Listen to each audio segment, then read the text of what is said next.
And so what we did is we went through the cave that was right under the tree. And now what we're going to do is we're going to follow in the cave of Nagi, which is where we are now. And we'll have a student here helping us with everything that'll be happening. These spots here can be broken multiple ways. One is using the square button. Another way later will be one of our brush techniques, which you can do, but really it's not worth the ink. Oh, and you get money. Sometimes you get money items, sometimes you get fruit. You can get a variety of things. The money isn't automatic. It won't automatically come to you. You have to go find it, at least for now. So if something falls and you're like, well, why didn't I get it? We'll just walk around a little bit and you'll eventually find it. Also, if you look in the bottom right corner here, we have, where Ami's pointing, we have our money, which is important because you will be buying things. I will promise you guys, you will be buying things. Also, if you press circle, it'll bring up all your stats. And then in the upper left corner, you see your health. And right now, we do not have a lot of health. It's okay. What I'm doing is if I want to run faster, I press the square button, which is the dash. And if you press in the same direction, it'll start you into a run, which if you're fighting an opponent and you're having trouble getting away, it's very handy for running around, you know. This here is a little hard at first. It takes some coordination with the analog sticks. You press your X button to jump, and then press it again with the analog facing or pressed towards the direction you're going. So, you know, up or towards the rock, and you'll actually jump, do a wall jump. So jump, jump. There we go. So I'll do that again for everyone. So you guys know I jump a lot. So we'll face the wall, press X, and then X and towards the analog at the same time. Now if you noticed, I fell right back down. That's because that time I didn't press forward with the analog stick. And if you don't press forward, you will just fall right back down. So you have to press forward with the analog stick for what direction you want to go. So keep that in mind, and if you look, we'll find more pots, more money. Yay. Money is good. And when you see these, break all of them that you can, all the ones that you can find, because they'll give you money, and if you're low on health, they can help, I won't say they help them restore your health, but later you'll get what's called an astral pouch, which is right up here, but we'll get to that later. That right there, this item here, is a holy bone. Your solar energy is, one of your health bars. So, I know you can end up getting two full rolls of them, which is a lot. The little blue icon, well, right below your health is your money, which you'll end up being able to get whole. You'll be able to fill up that entire row. Right below that, you'll see the little blue icon. That is demon fangs, which can be used for a variety of things. I can show you how to get those later. We can't get one. We won't be able to get one until we get our first brush technique.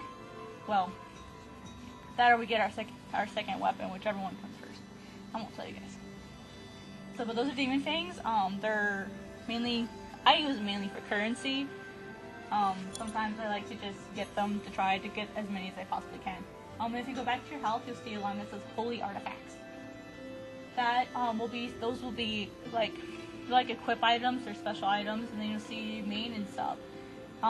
In the end, as you get further in the game, you'll be able to have multiple weapons. These will all be mirrors. These will be beads and swords, or glides, excuse me. And then these will be all your extra cool little stuff. And then all your tools will be in here. So, but you'll have you always have a main weapon, and as a weapon you don't always have to have two weapons. I usually prefer to have two weapons. But we'll get there as we go. While I'm here, I'll explain all of this. These are your tools, equipment, your main area. This is all your stats. Where above my green arrow is the little kanji up there, that's basically your praise. The more praise you get, the more power-ups you're going to be able to get. This is what I meant by you'll be able to get more money. All of these scrolls go all the way over the edge, eventually. So, but this is health. This is your ink. Once you get brush techniques, different brush techniques cost different amounts of ink, and based on the strength, I guess is the best way to put it, of your brush technique. So keep that in mind. This is your astral pouch. These are your extra chances. You don't have an astral pouch yet, so yeah, if you die, we're toast. And then this is our money again. So there's that. These are your brush techniques. We currently have none of them, but what's neat about this is each of these will have the name of a brush technique. There are 13 of them. And then down at the bottom where the little white scroll is, it'll show you the actual, the stroke to do that technique.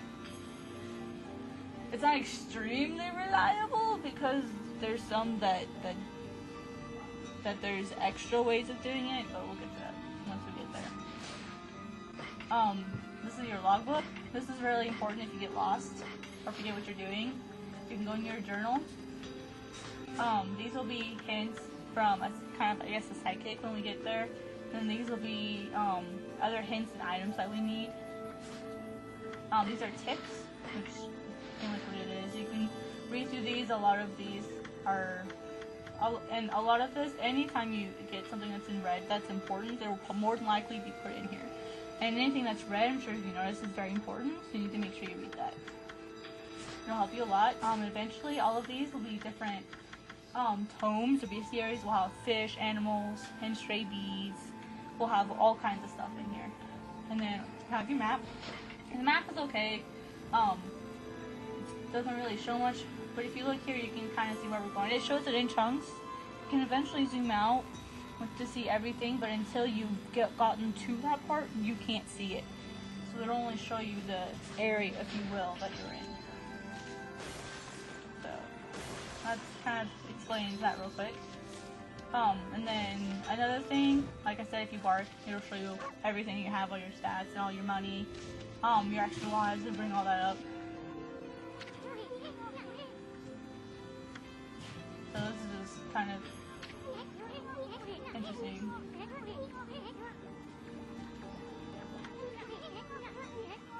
Ami, that's why I've been calling her Ami, not Amaterasu. At least that's what they say.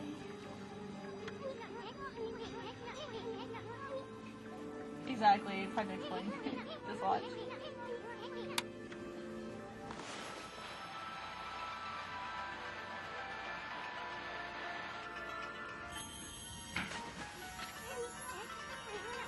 Rejuvenation.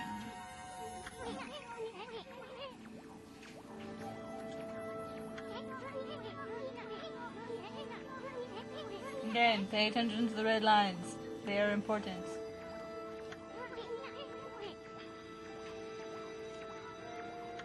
There are 13.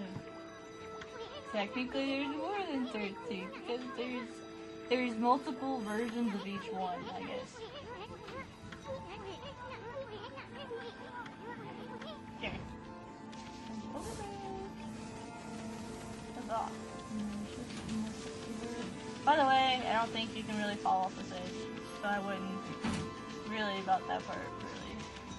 Oh, and anytime the student turns yellow or red, you need to pay attention. And usually this will come up automatically, so if there's something important you happen to get anywhere near it, that's a river of stars, or it will be.